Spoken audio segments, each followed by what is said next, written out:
you should get a valuation 5 years prior.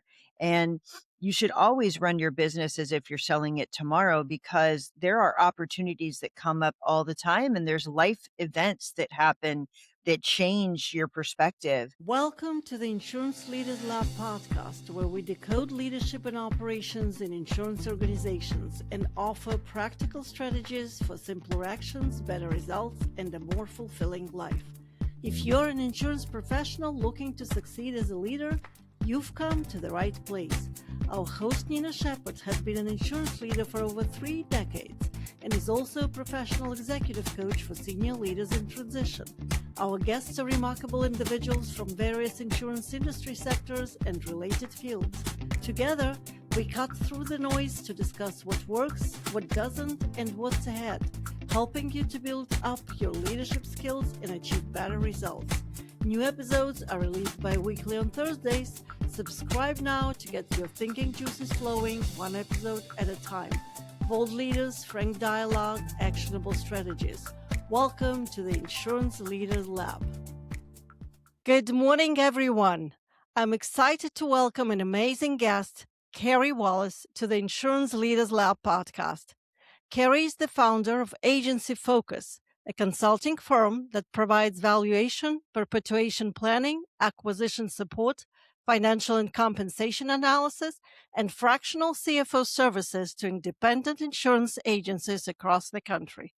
Over the past 16 years, Carey has worked with hundreds of agency owners, helping them understand their agency value and turn that knowledge into an actionable plan for their future. Carey is a certified exit planning advisor and a recognized expert in her field. She has presented to over 5,000 agencies this past year alone, and she is the co-host of the podcast Business Refocused, which highlights organizations that innovate and position themselves for growth and scale to maximize value. Carey is the mother of 2 and lives in Charleston with her husband Kevin and their dog Hudson. Good morning, Carey. Thank you for taking the time to speak with me today. Good morning. I love that. I love that you ended it with Hudson. He's like the highlight of the whole thing. I love it. Okay, that's great. Carey, I want to start by sharing a thought I had while listening to you speak at the recent FAIA Women in Insurance Summit. I thought of times when I sold my agency in 2004 and how naive and unprepared I was for the sale as an agency owner. As I looked around the room, I saw many agency owners taking notes like crazy as you spoke about benchmarking and the top 5 metrics to watch for. And I want to say, many agents put 10, 15 years of their best life in building the business, and you are there for them. And it's great that you're ready to help them build their future that they envision. Thank you for doing it. That's a very honorable job. Thank you. I appreciate that. Yeah, it was a very warm and welcoming room that day, wasn't it? Absolutely. That was a great summit. Would you like to share how insurance journey and agent focus journey started for you? I would love to. Yeah. So I think, like many people, insurance found me. I wasn't looking for it, that's for sure. I started my career actually in a tech startup outside of DC in Northern Virginia, and thought that I was going to work in a tech company forever. We actually took that company from birth to IPO, which was a ton of fun. I learned a lot. It's definitely learning by fire, but that is where I first got some mergers and acquisition experience. I got a lot of business experience. And then, as I shared that day, I have 2 girls, and I took a pretty long break, which a lot of females don't really talk about. But my oldest daughter has some special needs, so I stayed home with my girls for 12 years and raised them, advocated for both of my girls as best as I could. And I re-entered the workforce when my girls went to middle school. And when I did that, there was a local state association near me that was looking to merge the Big I and the PIA. I didn't have any idea what the Big I, the PIA, state associations. All I knew about insurance was my own coverage. I thought, this is a great opportunity. It's a great way to dip my Eat back into full-time work. I had consulted during the time when I was home with my girls, and I went to work for what was then the PIA of Ohio. We successfully managed the acquisition or the merger between Big I and PIA and became the OIA of Ohio. And at that point, there were some agents on the board that said, "What is our value proposition as a state association? Now that we're one, we're no longer competing with each other. What can we do that's meaningful for agents?" And at that point, we created valuation and perpetuation planning services because many agencies that are under 2 million in revenue weren't really being served by the people in that space. So I led that effort.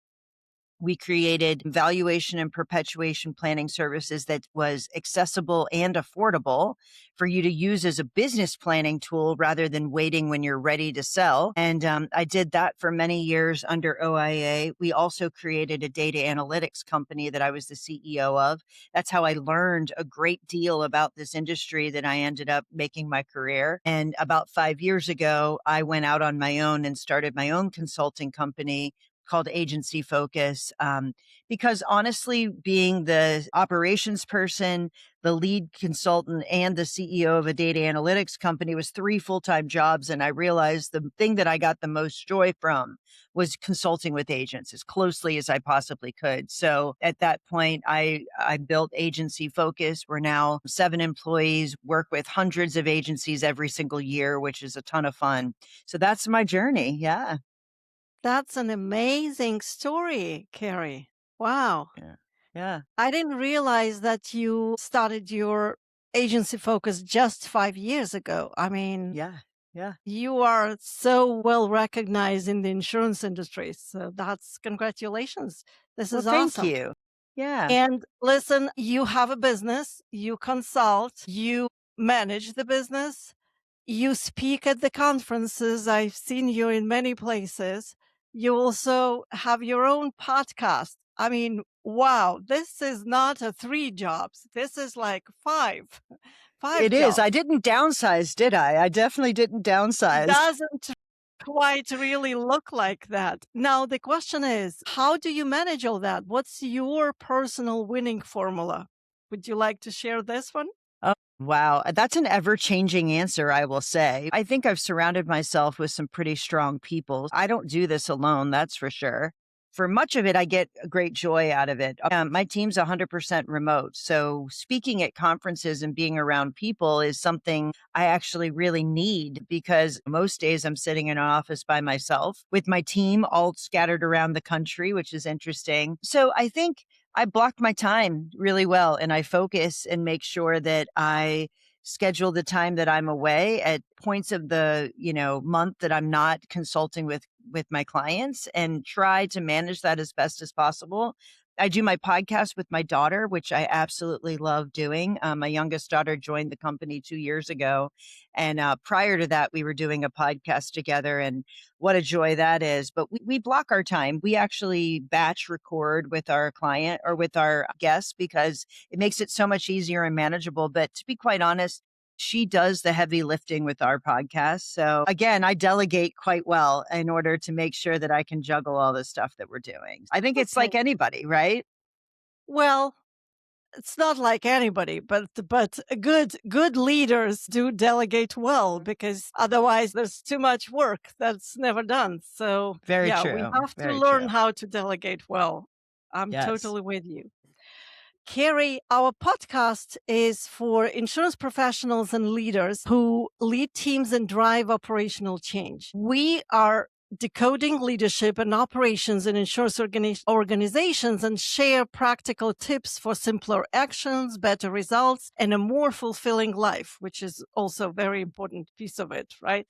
From your consulting perspective, and I know you work with many agencies, and I'm sure you see patterns which we, being inside the business, do not necessarily see every day. So, what are the biggest financial blind spots that Mm. agency owners tend to have? Well, I think that varies where you are in the life cycle of your agency, but financial life, blind spots, I think the biggest one that I would start with is compensation. If I work inside an agency, we benchmark that agency right away. The reason compensation goes to the top of the list is because if you don't get your comp structure right for your team, it takes up 50% of your resources or more. And it's hard to make up the difference in other parts of where you're allocating your resources. So, understanding how compensation works in this industry is incredibly important, and you have a lot of people entering this industry from different vantage points. If you were a captive agent and you came into this industry, you don't understand how the standard compensation works, and you might repeat what your comp is in a captive agency and then have difficulty backing away from that compensation.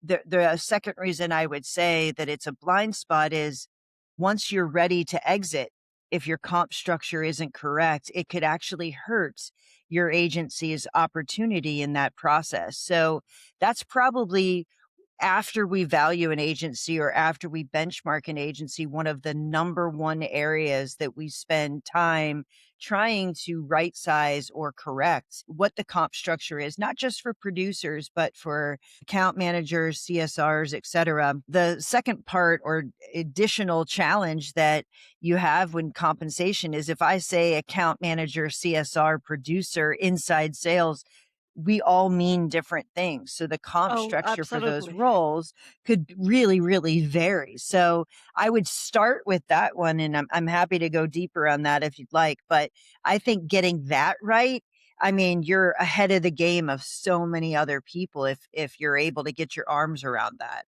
Okay. Okay. So what does it mean to get it right? Where do I start? Let's give our listeners maybe three Sure. steps to start Sure. with. Well, number one, classify your people in the right categories. If they're a salesperson and their main job is to sell, I'd put them in a producer category, and they should be commission based, not base pay forever. They should be on a validation schedule to be commission only and incentivized to do exactly what you want them to do. I did a study once where producers that were 100% base pay, the agency actually grew about 5 percentage less points than another agency the same size with producers that were commission based. So you have to understand your comp structure should match your culture and what you're incentivizing your people to do. And if you have a person that's responsible for generating new business inside your agency, getting a base pay, those two things are not congruent. They should be getting rewarded. The more they write of new business, the better off their compensation is. So, number one, classify your people into the right categories and then ask yourself, is my total compensation that I'm spending for my size agency within the benchmark? If you don't know what the benchmarks are, there are studies out there. There's a best practices study that tells you what percentage of your revenue should be going for your total comp, and it also tells you how much should I pay for new business and renewal in personal lines or commercial lines or life and health. So there's information available to you to say, my am I aligned with what the industry standards are? Am I completely different than what the industry standards are? And do that for your producers, for your service people, for your account managers. When it comes to service and account managers, not only do you want to know, is my compensation right, but am I expecting them to manage the size book? Am I expecting their capacity to be appropriate as well? And then you'll know, am I staffed right? Am I compensating right? And am I marketable in the industry when I want to either transition internally or sell externally? And if you're not, how do I move from one comp that I have to another in order to get myself positioned appropriately? When we are talking about account managers and their books of business, is there any benchmarking study which would help me to benchmark the book? Is it a 5 million book? Is it a 10 million book? Is it a 1 million book? Yeah. That's the other thing. Make sure your language is the same as the people that you're talking to. When I talk to agency owners and they want to get a valuation, for instance, and I say, how big is your agency? And they say 5 million. I have to stop and say, are we talking 5 million in premium? Are we talking 5 million in revenue? Like, what are we talking about? So You caught same thing me. goes. Good. So the same thing goes for your account managers. We need to know, are we talking a 5 million premium book that we're talking about? And then is it an account manager for personal lines or commercial lines? And even further than that, is it a book that's written in standard markets or E&S? Because volume of work and the complexity of that work varies greatly based on where you're located, which carriers you write with, and what you're writing. A niche based agency could potentially have account managers that manage a much larger book than someone who is a generalist, and they've got to straddle multiple different things in order to figure out how to manage that. So one of the biggest questions is, what comp structure should I have? And what makes it complex is, what's the work that they're doing and what's the appropriate thing for them to expect? There is no hard and fast, if you're an account manager that's commercial lines, this is the exact number you should be doing. There's always an asterisk around that that says, is it niche based? Is it small commercial? Is it a generalist book? If it's personal lines, is it high net worth? Is it coastal? Is it, you know what I mean? So I do was you have to hoping put to it? have a simple Yeah. answer. Thank you, Yeah. Carrie. I would love to give you a simple answer, but there are asterisks. And even when you go to a benchmarking report, take it with a grain of salt. These are guardrails, if you will, to say, if I'm way below, I should be thinking about something different. If I'm way above, I might be burning out my team. And if I'm in the middle, does my book have characteristics that could be different than this study that is generalizing all agencies? So you have to take everything with a grain of salt, but it can give you the guardrails to know exactly where you should be. And with this particular metric of capacity, technology and AI is changing this very, very rapidly. So I could tell you the average agency is 220,000 in revenue per employee. That's a great place to start. But I'd be lying to you if I didn't tell you that we have some of our CFO clients that are operating at a 400 revenue per employee because they're tech forward, they're leveraging AI, they're very niche based. So their structure is very different than the average agency, and it's moving and shifting pretty quickly. That's actually very interesting that you mentioned that. Do you see that in real life already? That tech forward agencies are like producing at a much higher rate? They are. Yeah. So that's the whole idea is, if you're going to invest in technology and AI, you should be asking yourself, A, what problem is it going to solve? And how is it going to create efficiency and productivity inside the business? Because if all you're doing is adding tech and adding more people, it's not actually working for you. There are plenty of agencies that are very, very tech forward, been thinking about this for a long time, utilizing automation, utilizing all kinds of different things, including AI, that their productivity across their service team is far different. And the body of work that each of their producers are doing, each of their account managers are doing, might be pushed to a VA, or it might be automated by technology and eliminate some of the administrative work and move them to an advisory role. That's the whole goal. So, yes, that Yeah. is definitely happening and will continue to move pretty fast along agencies that are leveraging these tools. Oh, yeah. Next year or 2 are probably going to be the most dynamic in the last 20, 30 years of us knowing insurance. I'm really looking forward to see where we land in 3, 5 years. I would be very interested to see that. Carrie, you mentioned that you also are doing a CFO work Yeah, for the agencies. Can you elaborate a little bit on sure. that? Mhm. Yes. Before we jump to that, you talk about what's going to happen over the next 2 or 3 years. I say all the time, I think that this is the most exciting time to be in our industry. And for people like my daughter who have 30 plus years ahead of them, what an exciting and unbelievable opportunity there is inside our industry if you lean in. So, yes, I'm happy to talk about CFO work. As I mentioned, when I was at the state association, we thought, creating valuation and perpetuation planning was a huge need. It certainly was for agencies that, the 83% of independent agencies that are under 1.25 million, they really didn't have a place to go. Well, we started with just doing that, valuation and perpetuation planning. But the reality is, once you give someone the report and say, here's the areas of strength, here's some areas of weakness, they said, that's fantastic, but what do I do now? And they would engage us to consult in compensation, or they would engage us to consult in stratifying their book and thinking about, how do I service different clients different ways, or how do I discern and make decisions about technology and calculate this ROI that you're talking about. So all the things that I was describing, they didn't have anyone on their team that thought in a financial way in order to put that on paper or measure it. It was them as the owner, and that's not their forte. That they don't have a finance background. That's not what they're looking for. So about 2 years into me doing valuation and perpetuation planning services, I got asked so many times, how do I actually put this in practice? I created Fractional CFO, where we engage with independent agents on a monthly basis. We identify 3 to 4 projects that they're working on, create a budget and a forecast for the agency. We manage to the budget with them so we can say, here's our plan. Here's our short-term plan for the year based on the goals that we have. Here's the 3-year projection of where we want to see the agency go.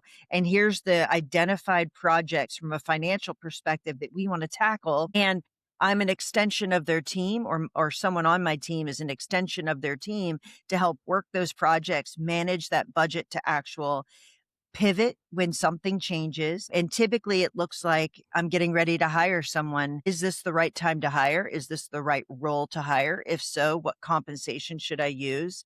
Or I have a really key person on my team. How do I create an incentive comp plan so they stay with me into the future? It could be that they want to transition internally and they want to know how to model an internal transition from one owner to the next generation or to a partner. That might be a project we work on throughout the year.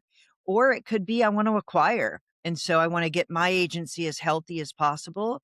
And then when I have acquisition opportunities, our team puts those two, their agency and the one that they're looking at, together in order to help them make a strong financial decision about that acquisition, or many things in between. But it's a subscription base where we work with them every single month.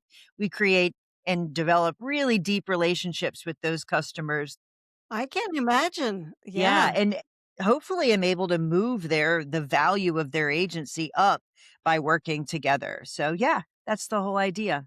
Oh, wow. You're doing much more than I thought you'd do as a fractional CFO. That's invaluable service for smaller agencies who cannot afford to have a full-time financial person, financial strategist on their board.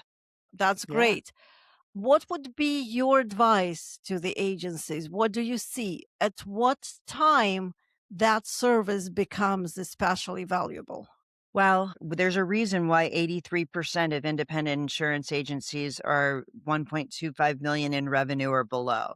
And it's because people wear too many hats. We talked about it earlier. In my business, when I first started, I wore all the hats. I'm sure, Nina, you wore all the hats inside your agency at one point. Yep. That creates a ceiling at some point that you can't get beyond and your team can't get beyond. You have to have a certain amount of volume and resources to be able to afford to start outsourcing these things. But we have agencies as small as 750,000 in revenue that engage us, because at that point, that owner might be selling, servicing, doing all the strategic work. They're really at a pivot point where that can become a lifestyle agency, or it can be a growth and trajectory agency. So at that point, they might say, I need someone to help me and figure out how to make these investments and really manage getting to the next level. Our core group of agencies pretty much are somewhere between 1 million and 3 million in revenue. And then once they're over 5 million in revenue, they might have their own onboard CFO inside their agency. So it's really somewhere between that middle. And I speak in in size, it also is someone who wants to grow. If you Oh, don't yeah. want to do that, I'll infuriate you because I'll be trying to set you up to maximize and grow and all of those things. And if you're pretty happy where you are, we're not the people for you. You know what I mean? Like I might ignore them. They Absolutely. might Yeah. avoid talking to me. So anyway, yeah. I don't want that. That's not good. So, if you have the right Good. mindset and you have the right resources, it is a fraction of the cost of what it would be to hire somebody that's full time for you. And that's not the only benefit. I always forget to say this, and I think it's important. If you hire someone to be on your team and they work inside your agency every single day, they get to see your agency, but we have the benefit of seeing 40 agencies. And I can bring, or our team, whoever it is that's working with you, can bring the insights that other agencies are dealing with. And you don't have to make the same mistakes. You can learn from their experiences through us. I'm not going to be specific about it, but say, here are the things they weighed, and here's the conclusion that they made. And if you're able to speed up some processes and bring perspective that otherwise I wouldn't have. So that's a huge benefit, is perspective, and many seeing many agencies, not just when we value them, but working with them every day and through our masterminds and all of that. So You are absolutely right, Carrie. That is the number one thing that every person working inside the agency, like I'm an operations manager, every financial director, they are lacking that perspective of what are other people doing. For example, at the moment, talking about technology and AI, what are the tools you are using?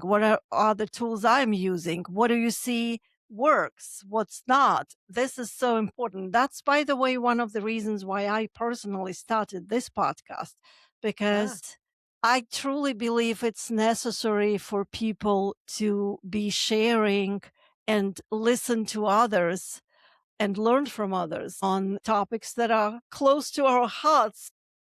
absolutely. I agree with you. No doubt. Yeah. Carrie, so many agencies create their business and put their efforts in building the business to eventually sell it or give it to their coming generation. But the valuation comes into the play one way or another. So let's talk about that. That is something that you do, Yep. right? So, what specific factors actually increase valuation? When you're coming in as a fractional CFO and you are arriving to the conclusion together with your agency owners that, let's say, they want to sell in 5 years, what would be the focus? What you suggest needs to be the focus for them that would Yeah. help That's them to maximize the value? super great question. So obviously, every agency is different, and we would assess where they are. But when you ask me what are the drivers of value inside an agency, I'm going to start with the big guys. Number one, an agency that's growing will always be more valuable with one that is flat or declining. So that's easy for everybody to understand. If you add the second most impactful metric, is it growing and able to do it profitably? So is it maintaining double digit growth and also operating profitably? That becomes a much more valuable agency that's growing but can't do it profitably. They've invested so much that their profitability levels are beyond or under the benchmarks. And then the question is it transferable? So you can have a growing agency that's super profitable, but if that growth is all dependent on the owner who's going to leave in 3 years, then it is not as transferable than an agency that has 4 producers that are all in different demographics, where 3 of them are gonna remain with the agency. Well, that just became the more valuable of the 2 because the predictability of an agency really lies in that transferability. Do we have a reasonable expectation that the agency can continue to operate this way into the future, becomes the thing that you have to really dig into, which is why when someone asks me, well, Why can't you tell me the value of an agency if they have the same revenue levels? Can't you just Right. estimate it for me? And the answer is no. I would love to be able to do that, but I would be lying to you. And anyone who does that for you is lying to you because you have to go deeper and say, what's causing the growth? Is it because it's all referral based and everybody is doing business with Agency Focus because they want to work with Carey Wallace, and Carey Wallace is retiring, and that referral will start to dry up when they realize Carey Wallace is no longer with Agency Focus? That's an easy one because when you build a brand, that is the risk that you're creating, that it's based on you. And that's true for every agency owner. Many Absolutely. agency owners where the last name is the name of the agency, they have that challenge and they have to overcome it. Or is the growth coming from a niche that you've created and you're well known in that industry and your agency comes up every time that everybody's looking for a, veterinarian insurance and you're going to come up every single time or whatever that is? Or is it a combination? Do you have referral partners? Do you have SEO? If it's widely variety, it's more likely to be sustainable over time and not dependent on one thing. Same thing goes with your carrier mix. If you have 80% of your business with one carrier and that carrier pulls out of your market, I don't need to tell you how difficult that is. And I don't need to tell most of these listeners probably how difficult that is. So Yeah. it's about the transferability as well. And that could be whether or not there's contracts with your employees, who owns the business. If you have producer owned books, that also creates some uncertainty about the ongoing operation of the agency and the concentration by account. If you have one account that makes up 20% of your book and you lose it, as an owner and a buyer, you understand the risk there. So there's lots of different factors, but you start with, is an agency growing? Is it profitable? And can we expect that performance to go into time? And what are the things that would cause that performance to not continue? And how severe is it? That's really what we're asking. So many factors. 27 Yeah. different risk factors when I Oh, value an really? agency. You have Yes, them listed, yes, 27 risk factors. Wow. yes. That's So that's cool. And from that perspective, I often talk to people who say, "Oh, I have no intention to sell, for example, in the next 5 years." And that's great.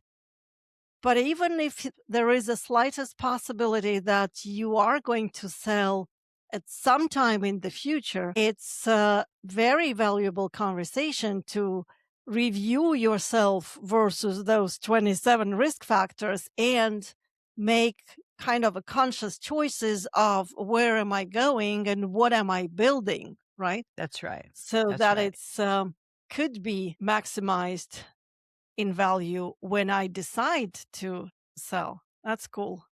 It's really funny that you say, and a lot of agency owners think I don't need to get a valuation until I'm ready to sell. But the reality is, if you wait until 6 months before you want to sell or 3 months before you want to sell and you get a Oh, valuation right. at that point, you will get a range of value for your agency, but you will get something that you can't change because there's not enough time to rethink your strategy on where your leads are coming from or rethink your carrier strategy and maybe market so you can balance out your carrier strategy or get contracts in place with your people or introduce your staff into your account so you can make sure that they're going to stay and trust your people when you're exiting. Those kinds of things take time. You should get a valuation 5 years prior, and you should always run your business as if you're selling it tomorrow because there are opportunities that come up all the time and there's life events that happen that change your perspective. One of the biggest risk factors inside an agency is having no perpetuation plan. A single owner at or nearing retirement age with no perpetuation plan, how fast things change that you have to do something. And if you're not running your agency like you're selling it tomorrow, then there's a lot of catch up and there's a delay in So true. time. Yes, don't think about planning or getting a health checkup for your agency when the time comes because that's too late. You asked me what are some things I would have an agency do in order to maximize their value. So number one, I would have them look at their financials in a different way.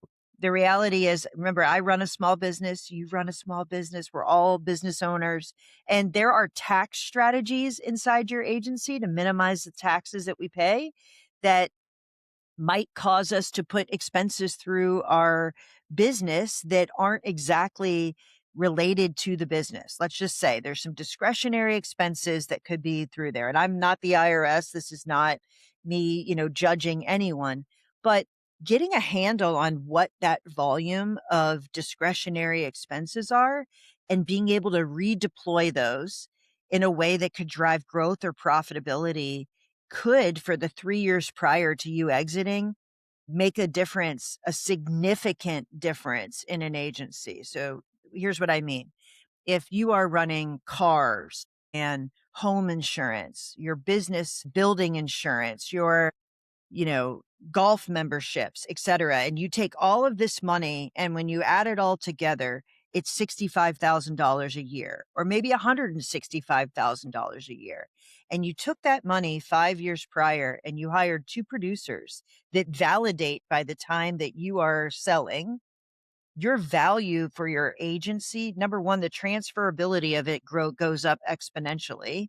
The growth factor will go up exponentially. And you've redeployed that and made it much more transferable than what it would be if you just continued to pay yourself through the agency and these discretionary expenses. Seeing the power of that and putting together a plan could cause the value of your agency to be very, very different than what it was the first time we ran the value of your agency. So it doesn't sound like much, but when you put it together and that continues beyond you, it becomes pretty significant. So there's one Carey? example. Yeah.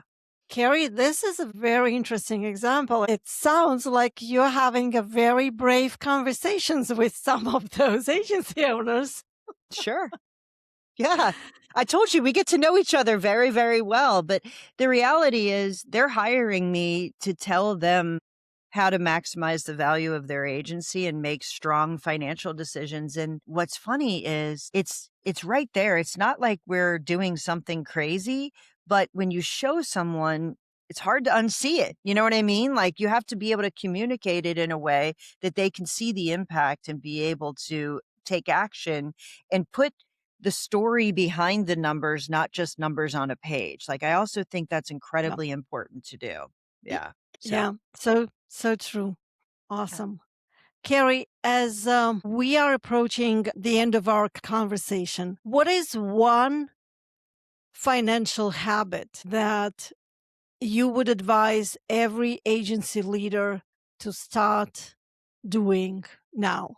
Have a budget, have a plan for your business. Do not wing it. Put it on paper, have something to compare to that will ground you in what you're trying to move forward because the world around you changes very quickly. So if you put a budget and a plan together, it allows you to accomplish so much more. Even if you vary from it, at least you have the idea of where you should be and you can make decisions much faster as you're going along your way. Without that plan, some agency owners wait till the end of the year to know how much profit I have to make a decision. And you just wasted maybe 8 months of time where you could have looked at a projection and said, nope, I can pull the trigger right now. So build the plan for your business, compare to it. Don't feel chained by it, but use that plan to allow you to make faster and more informed decisions. I think everybody should have a plan for their business.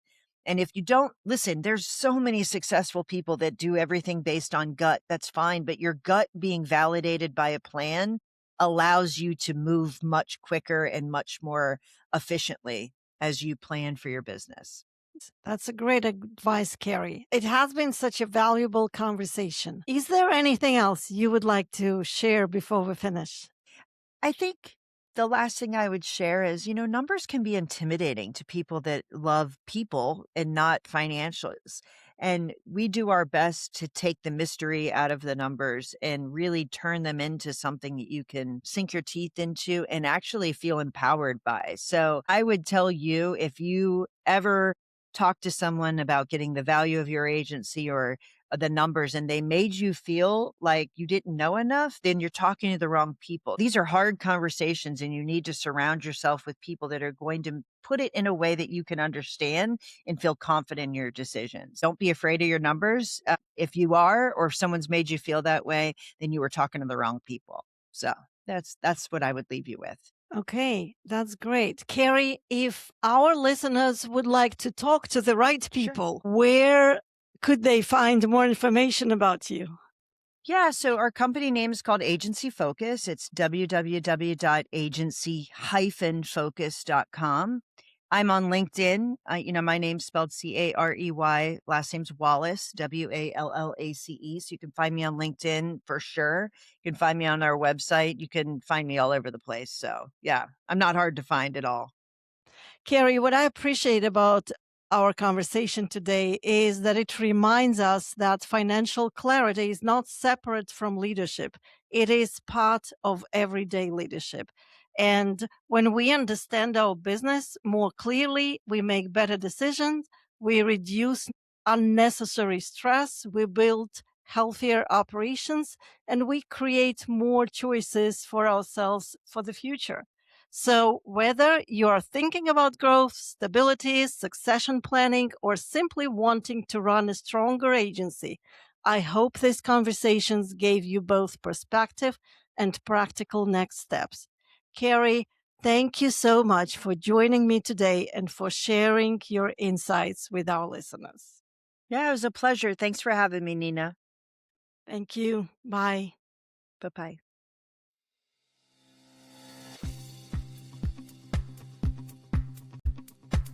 Thank you for listening to this episode of the Insurance Leaders Lab podcast. If you like what you've heard, please like it and leave a review on your preferred podcast platform. If there is anyone else in your circle who can benefit from listening, please share this link with them. Remember, this is a podcast for you, and your opinion matters to me, so if there is any topic you'd like to bring up, please send me a note to nina@ninashepherd.com. I'll see you back in 2 weeks on Thursday morning. Bye for now.